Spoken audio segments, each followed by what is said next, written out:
agradecemos, Senhor, no nome de Jesus. Mensagem com o pastor Filipe. Boa noite, amada igreja. Isso aí, gostei de ver. Domingo passado a igreja estava tão vazia à noite, Dia dos Pais, foi complicado. Mas hoje, graças a Deus, os pais já foram homenageados e o Pai do Céu hoje vai ser o grande homenageado dessa noite. Abra sua Bíblia comigo em Juízes. Juízes é um dos primeiros livros da Bíblia. Você tem lá o Pentateuco, os 5 primeiros livros: Gênesis, Êxodo, Levítico, Números e Deuteronômio. Depois do Deuteronômio, você vai encontrar Josué, a entrada na Terra Prometida. E após a morte de Josué, veio o período dos Juízes, que é um período anterior ao período dos reis. O período dos Juízes, ele é um período curioso, interessante e desafiador, porque nós estamos falando de um povo que passou 430 anos no Egito como escravos, gerações e gerações e gerações sendo escravos no Egito. E Deus, com mão poderosa, usando Moisés, vai tirar aquele povo do Egito e vai cumprir a promessa feita antes a Abraão, dizendo: sai da tua terra, da tua parentela, e vai para uma terra que eu te mostrarei. Farei de ti pai de nações, e os teus filhos herdarão a terra em que hoje tu peregrinas. E ali, então, com Moisés e Josué, principalmente, houve o cumprimento. Moisés deixa o povo à porta da terra prometida, o Senhor leva Moisés e ergue Josué. Josué, que não por acaso, o nome Josué é o mesmo nome Jesus. Ele salvará, o Senhor salva, a salvação vem do Senhor. Josué, então, entra na terra prometida com o povo. E havia muitas prescrições na lei de Moisés sobre como deveria ser essa entrada, que eles deveriam entrar, que eles deveriam obedecer ao Senhor em todas as coisas, e que tomando a terra, que a terra não seria tomada apenas de uma vez só, para que a terra não ficasse vazia e dessa forma os animais atacassem Israel. Havia uma ordem, havia um cronograma divinamente pensado e inspirado, e algumas coisas aconteceram ao longo do caminho que demonstram nitidamente que não existe uma coisa chamada predestinação. Tem gente que, predestinação, nós somos predestinados, mas veja, se tivesse sido tudo predestinado, tudo teria sido cumprido na ordem que foi demandada. Só que a ação humana, as decisões humanas interferiram. Não que tenham pegado Deus de surpresa, não, jamais. Mas há uma relação nítida de causa e consequência. Há uma relação nítida de ordem que, se for cumprida, vai dar tal resultado, e se não for cumprida, o resultado será diferente. Porque na teoria, naquilo que Moisés legislou, o povo entraria, os povos que estavam ali seriam expulsos da terra, e apenas Israel estaria naquele território. Na prática, após todo o período de Josué, não foi isso que aconteceu. Houve um povo que enganou os israelitas, e eles acabaram fazendo um acerto com eles, e eles passaram a viver entre os israelitas aí por ordem de Deus, porque eles tinham feito um pacto. Um dia eu conto essa história com calma. Houve outros povos que eles simplesmente não venceram. Houve tribo em Israel, uma das tribos nem sequer tinha um território, porque não conseguiu conquistar e dominar aquele território. E o que é pior? O que é pior? Na entrada da Terra Prometida, naquele período da tomada com Josué, estava bem claro o seguinte: vocês não vão se misturar com os povos da terra, para que vocês não venham a ouvir sobre os deuses deles e acabar adorando os deuses deles. Adivinha? Pois é, a idolatria aconteceu. E o povo errou por muitas vezes. Então, nem o período de Josué foi um período perfeito. E após a morte de Josué, o povo ficou naquela incerteza. Não havia um rei. Não havia sucessor para Josué. Não tinha um líder que a gente olhasse e dissesse: esse cara aqui é o líder. Parece que o pensamento geral estava em torno das suas próprias casas, em torno da adoração, uma vez por semana, assim. Mas uma marca profunda desse período dos juízes é a seguinte, tanto que os juízes vai repetir isso 2 vezes. Miriam, por favor, bota na tela, Juízes 17, verso 6, na versão tradicional aqui. Naqueles dias, isso é a cara do livro de Juízes, não havia rei em Israel, cada qual fazia o que parecia direito aos seus olhos. E agora, bota por favor, Juízes 21, 25. É praticamente uma repetição, olha lá. Naqueles dias não havia rei em Israel, porém cada um fazia o que parecia reto aos seus olhos. Cada um olhava para a vida, olhava para a adoração, olhava para a vida em comunidade, olhava para a sua vida espiritual e fazia o que achava mais certo, conforme desse na própria mente. Nós estamos vivendo um tempo muito parecido com esse.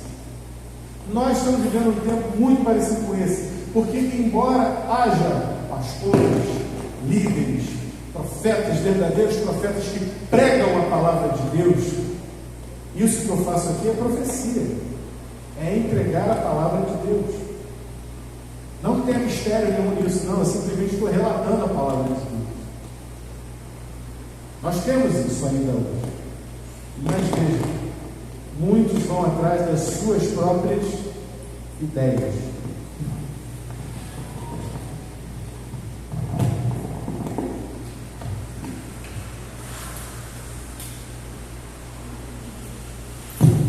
Eu vou trocar porque a pilha já está fraca aí. E nesse tempo era assim. Então o que acontecia nesse tempo com Israel? Está ruim essa também? O que acontecia nesse tempo em Israel era o seguinte: o povo ia vivendo a sua vida conforme estava na telha. E a gente já sabe que a mente desocupada é a oficina de quem? Pois é. E o povo, naquela ociosidade, preocupado em plantar, colher, preocupado em viver, criar filho e tal. E aquilo que deveria ser o centro da vida de Israel, o povo de Deus, o centro da vida deles deveria ser o Senhor. Deixou de ser o centro, cada um vivia a sua vida. E o Senhor permitia que os inimigos amalequitas, que os inimigos filisteus, outros inimigos se acercassem e os atacassem. E o povo então, quando então o povo oprimido pelo inimigo se lembrava do seu Deus, então o Senhor mandava alguém para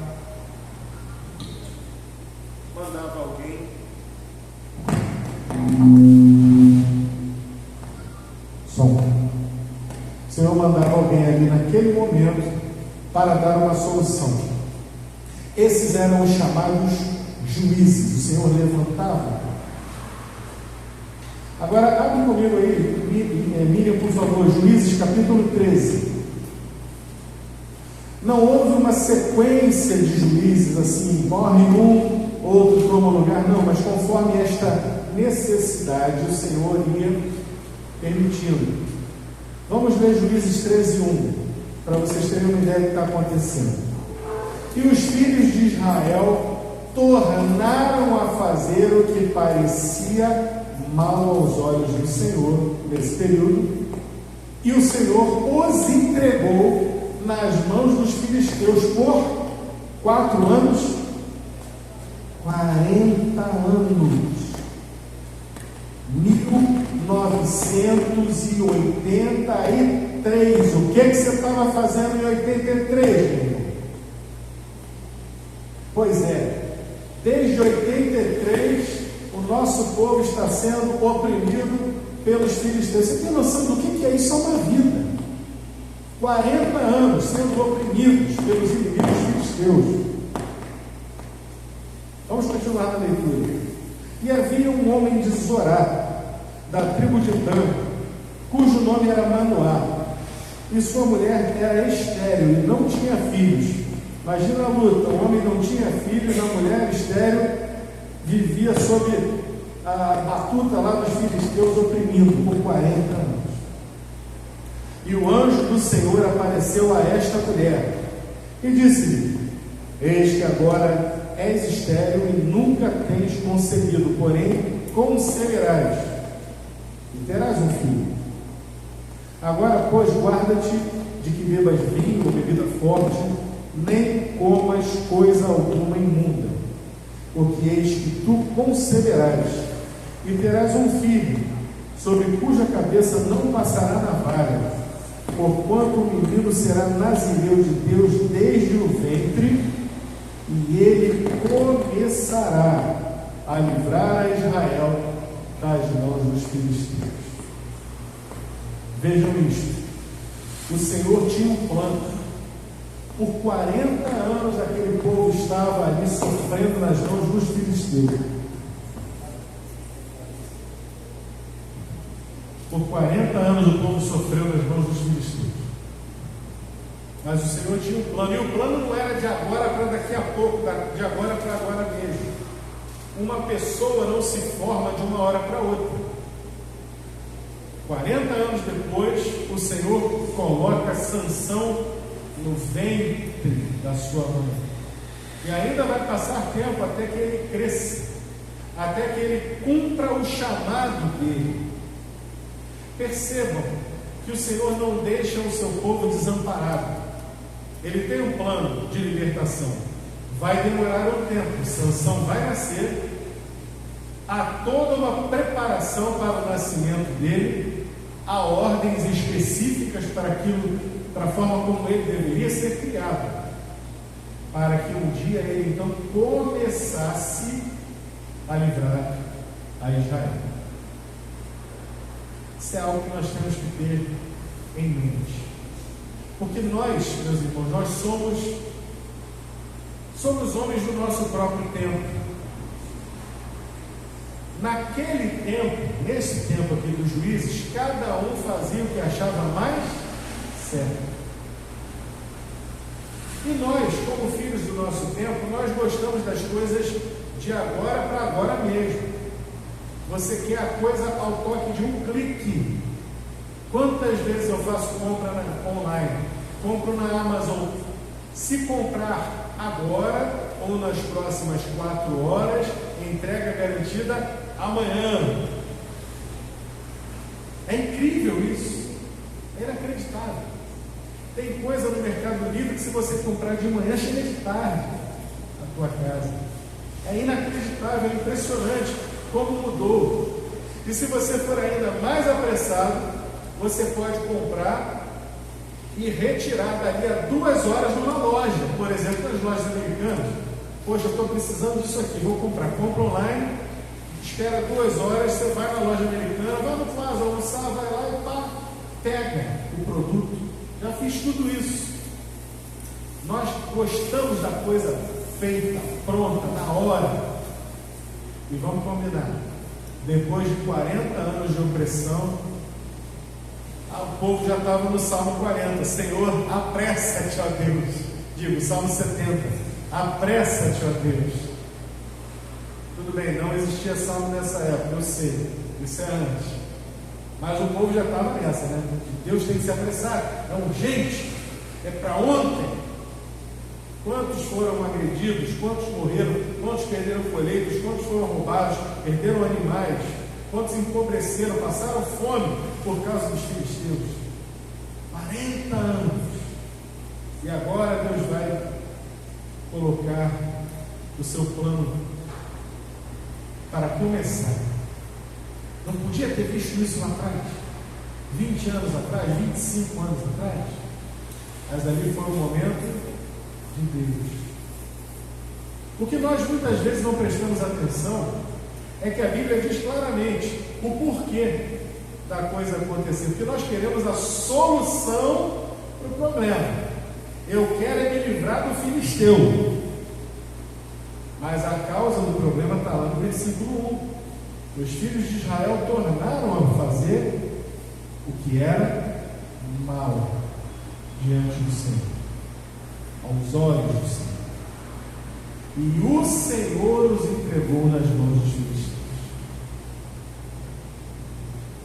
O Senhor colocou aquela dificuldade no caminho deles, para que eles se lembrassem dele. Porque, vamos falar sério, se não acontecesse, se tudo fosse bem, se eles fossem abençoados, plantou, colheu, teve filho, que maravilha, uma vidinha mansa, cada vez mais iriam se afastar do Senhor.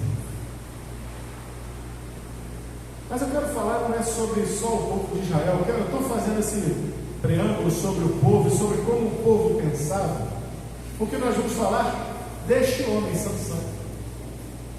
Sansão teve um nascimento decretado. Deus falou, vai nascer dessa forma.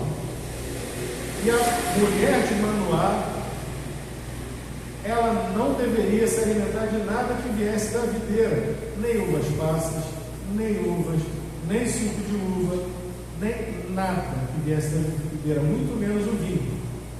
E ele, Sansão, não deveria ser criado de uma forma diferente, não rasparia a cabeça, e ele não deveria comer nada da videira também, inclusive o vinho ou qualquer outra bebida forte. Vejam, nascimento não virginal, mas um nascimento milagroso. Deus abriu a margem para que ele viesse à existência.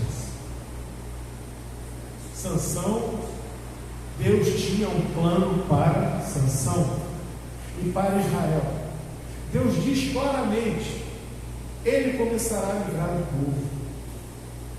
Ele é separado desde o nascimento.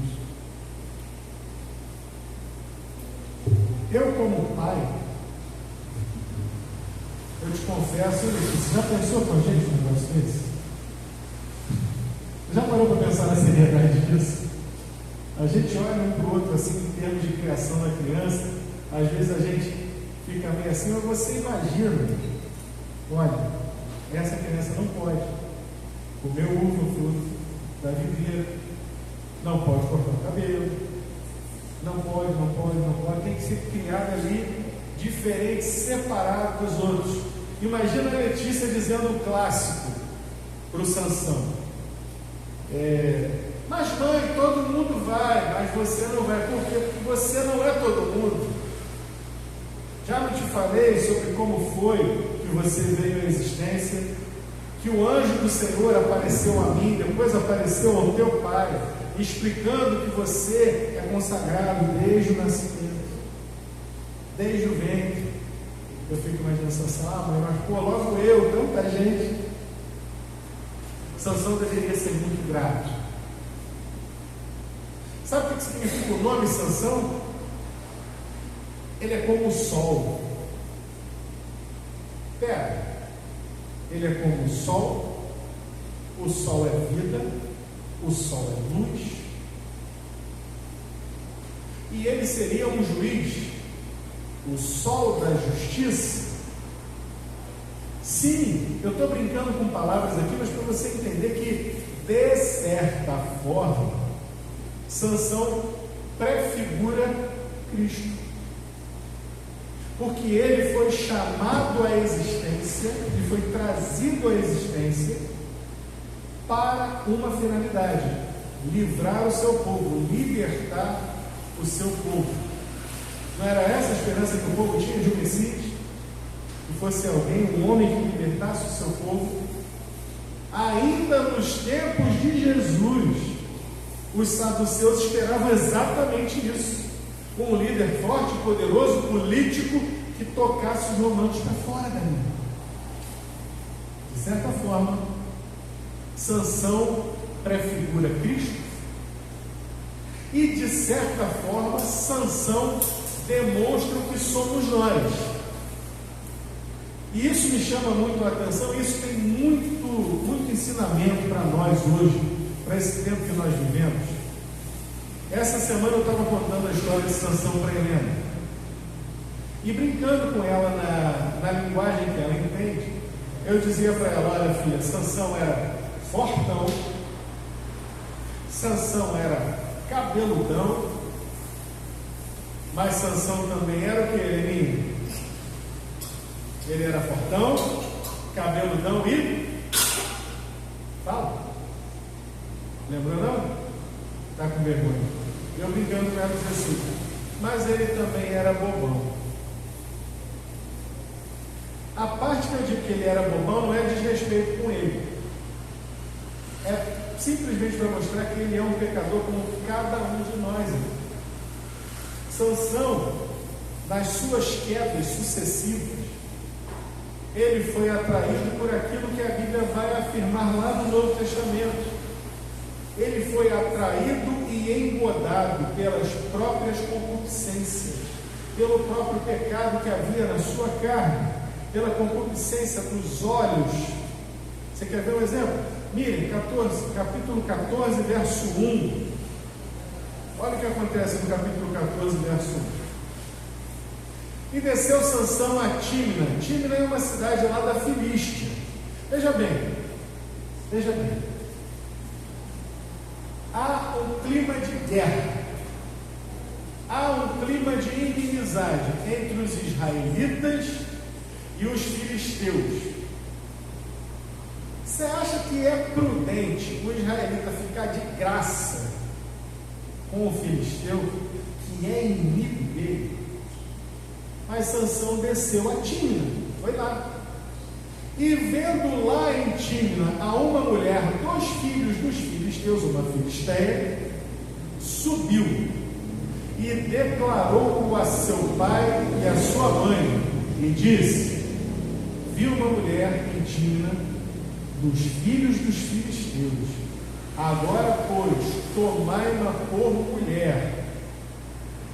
Porém, seu pai e sua mãe, que tinham noção das coisas, lhe disseram: não há porventura mulher entre os filhos de teus irmãos, nem entre todo o meu povo, para que tu vás tomar mulher daqueles filisteus, daqueles incircuncisos. Nós vamos parar nesse versículo aí. Incircunciso significa que eles não tinham a marca da circuncisão, que eles não tinham pacto com Deus, aliança com Deus de Israel. E disse Sansão a seu pai: tomai-me esta, porque ela agrada aos meus. O que nós lemos ainda agora? 2 versículos dizendo que naquele tempo não havia rei em Israel, e cada um fazia o que achava mais reto aos seus olhos. Sansão mostra aqui que ele era um filho do seu tempo. Sansão era filho do seu tempo. Se todo mundo fazia o que agradava aos seus olhos, Sansão se deixou impregnar pelos seus olhos, a concupiscência dos olhos. As 3 coisas, aquilo que João vai dizer que é tudo que há no mundo. Tudo que há no mundo. A concupiscência dos olhos, a concupiscência da carne, está aí na mistura também, e a soberba da vida. Nossa, como Sansão mostrou soberba da vida. No ato lá com Dalila, ele mostra que estava cheio de si, cheio de soberba. Quantas vezes Sansão mostrou soberba, tirando os portões da cidade dos filisteus. Mostrou soberba com Dalila, brincando com a verdade. Dalila, se me amarrassem com uma corda muito forte, nova, não ia ter jeito, eu ia ficar sem força. Olha, Dalila, se fizessem 7 tranças no meu cabelo, eu ia perder minha força. Brincando com a verdade, soberbo, cheio de si, um homem que foi separado desde o começo da vida, não para viver uma vida que lhe agrade, mas para viver uma vida que agradasse a quem? A Deus. E olha a responsabilidade do Sansão. Ele queria viver a vida dele, ele era como qualquer um de nós. Quero viver a minha vida, quero fazer o que eu gosto, quero ter o tipo de mulher que me atrai, não importa se ela é filisteia, se ela não é. Mas ele era separado, ele era nazireu, ele não olhou para o Senhor, ele não colocou os seus olhos no Senhor. E se a gente tinha um jogo que ele jogava no meu tempo de garoto, voltou agora, tal de Super Trunfo. Era um jogo de cartas, um joguinho de cartas que tinha assim, Super Trunfo carros. Aí tinha lá, BMW não sei o que, velocidade máxima tanto, compressão do motor tanto, KGF por metro cúbico, sei lá, aceleração de 0 a 100, vinha lá. E aí cada um mostrava a carta, vou aqui, peguei um carro aqui que tem a aceleração máxima de tanto. E você, tanto, opa, ganhei, pega a carta de todo mundo. Se a gente fosse pegar um super trunfo de personagens bíblicos e você me dissesse assim, escolhe um personagem bíblico para ser o grande campeão aqui, eu ia dizer Sansão, porque Sansão é tudo que a gente quer, humanamente falando, ele é tudo que a gente quer. Ele tinha força, poder, ninguém podia com Sansão. Sansão matou 1000 filisteus na base de uma queixada de jumento. Você sabe lá o que é isso?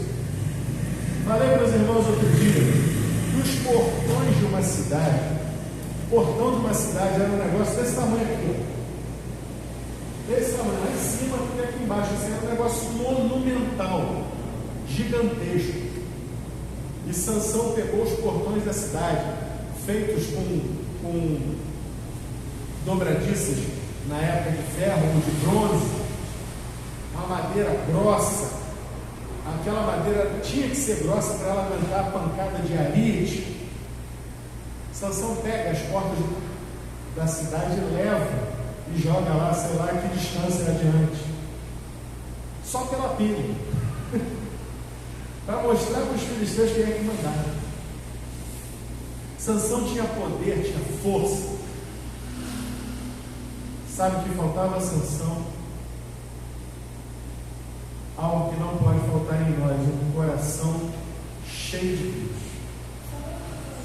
Faltava a Sansão, um coração cheio de amor pelo Senhor, um coração que se dedicasse ao Senhor. Sansão é a prova de que a religião ou a religiosidade não necessariamente significam vitória. O maior mandamento é amar ao Senhor. Não é simplesmente conhecer a lei de Deus. Não é simplesmente conhecer a palavra, mas é amar ao Senhor. E vez após vez, Sansão mostra que ele não amava. Ele estava preocupado com os seus desejos. Ele era o seu próprio Deus, convenientemente ainda empoderado pelo Deus verdadeiro. O objetivo de Deus para Sansão era que por intermédio dele, Israel como povo fosse abençoado. Você imagina o que seria de Israel naquele tempo se Sansão se preocupasse em conhecer e cumprir todo o desígnio de Deus? Se ele se submetesse a Deus em oração, você não vê, você só vê, para não dizer que não vê, para não mentir, você vê Sansão fazer uma oração na sua história. Sabe quando é? No momento da sua morte. Ali ele clama a Deus. E aí aquela pergunta que eu fiz no começo, por que Deus não colocou então um Salvador 25 anos antes para que crescesse? A mesma pergunta eu faço a Sansão, por que deixou para buscar a Deus no último momento possível? E isso nos revela mais duas coisas. A primeira coisa é, Sansão era um homem do seu tempo que fazia o que julgava bom aos seus próprios olhos, já falei isso. Ele se encantou pela Filisteia e depois pela Dalila, declaradamente porque agradavam aos seus olhos.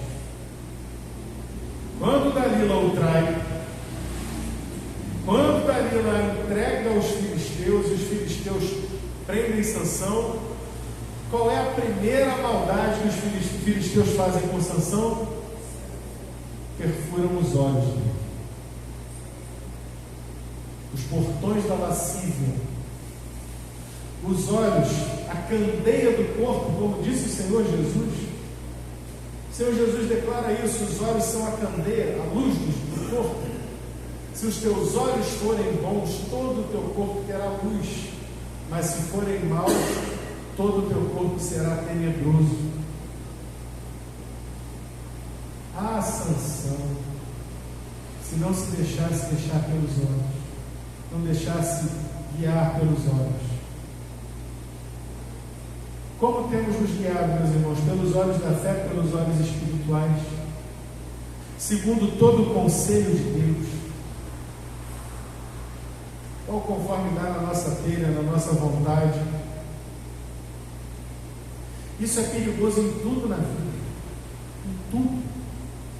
É perigoso na hora de escolher um emprego. Deus te abre uma porta de emprego, você vai ganhar 1.000. E de repente abre-se uma outra porta, que você vai ganhar 1.200. Aí você pula e diz assim: é de Deus. E não é. No de 1.000 você teria ficado, crescido e sido abençoado. No de 1.200 você fica 3 meses, sai, depois fica: Deus, o que aconteceu? Você procurou Deus. Você começa a se relacionar com uma pessoa porque os olhos agradam. Ô, Pitelzinho, essa aí agrada os meus olhos. Daí a pouco você, quando dá por cima, está enredado, está numa furada, está numa roubada sem tamanho. E aí você faz como Sansão: Deus! Mas Deus é bom, assim como ele foi com Sansão, ele não fica assim para você: mas agora. Deus não é homem. A segunda coisa que isso prova, a primeira coisa então é que nós agimos como Sansão, e a segunda é que Deus não age como nós. Deus não age como nós. Deus chega e ouve a oração de Sansão e concede o pedido de Sansão para que ele pudesse colocar abaixo aquele estádio onde estavam os filisteus, e matou Sansão na sua morte mais filisteus do que na sua vida. Ele morre com os filisteus. E o que tem de especial nesse pedido de Sansão? Pela primeira vez, se você observar, já falei que pela primeira vez ele faz uma oração, mas também pela primeira vez nessa oração, Sansão mostra que o seu desejo, que o desejo do seu coração está alinhado com o desígnio de Deus para a vida dele. Qual era o desígnio de Deus para a vida dele que nós vemos aqui? Que ele começaria a livrar o seu povo de Israel. Precisou que Sansão passasse por tudo isso, errasse tanto, para que por fim ele vestisse a camisa do seu chamado, e por fim ele realizasse aquilo que Deus determinou na vida dele, com muita dor, ao custo dos seus próprios olhos, ao custo da sua honra, ao custo do seu nome, ao custo das suas costas chibatadas porque ele estava trabalhando como escravo. Meus irmãos, de certa forma, todos nós, olhando para essa história, precisamos olhar para nós mesmos, para o nosso interior e ver: temos vivido uma vida de acordo com o chamado de Deus? Ou temos vivido a nossa vida e Deus tem sido ali só a linha de vida, só a garantia de que as coisas vão se manter funcionando? Deus tem sido aquele para quem eu corro no momento do sufoco, aquele de quem eu me lembro na hora da tribulação. Vai por mim, até o ímpio faz isso. Até o ateu, na hora que o bicho pega, ele diz: Deus, se o Senhor existe, me ajuda. E quantos testemunhos nós temos aí de que Deus ajuda? Ele prova que Ele existe. Não tem, particularmente, nenhuma vantagem em se lembrar de Deus na hora do sufoco.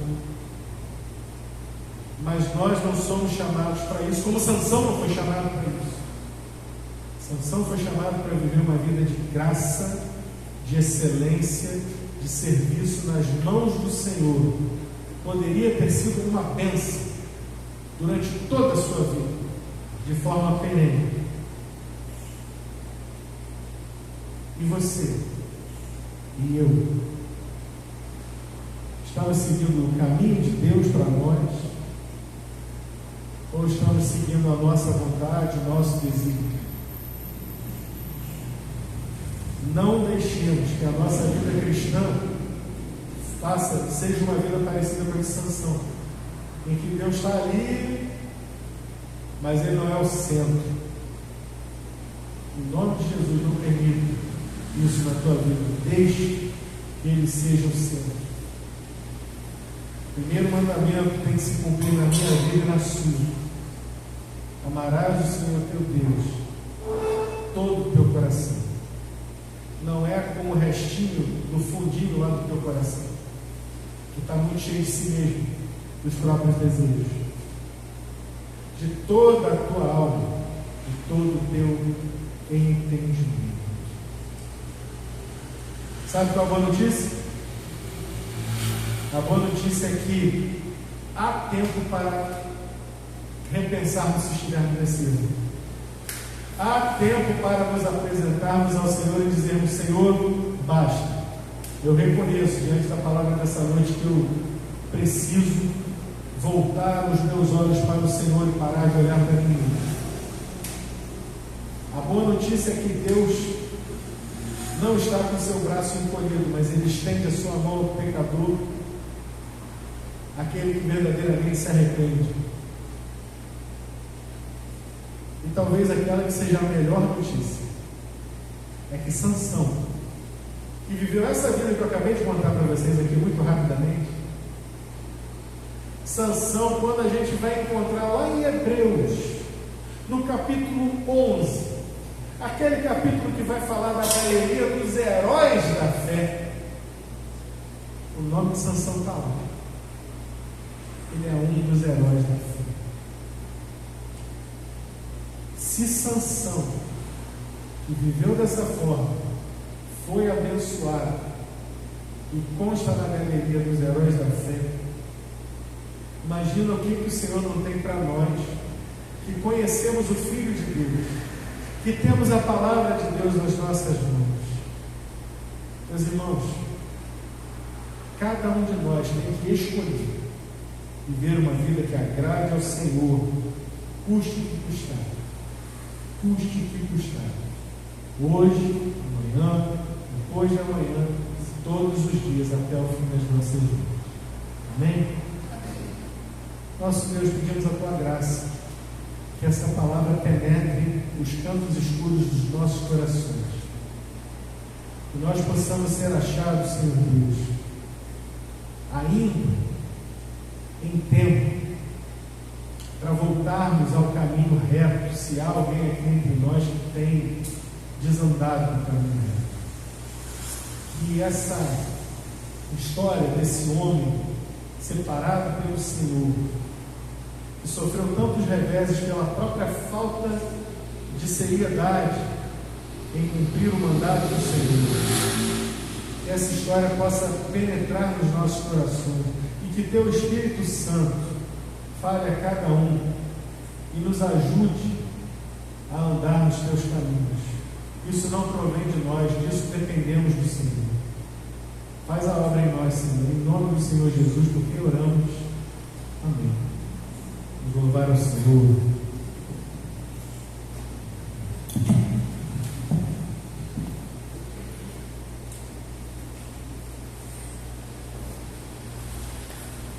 Toda a minha nação que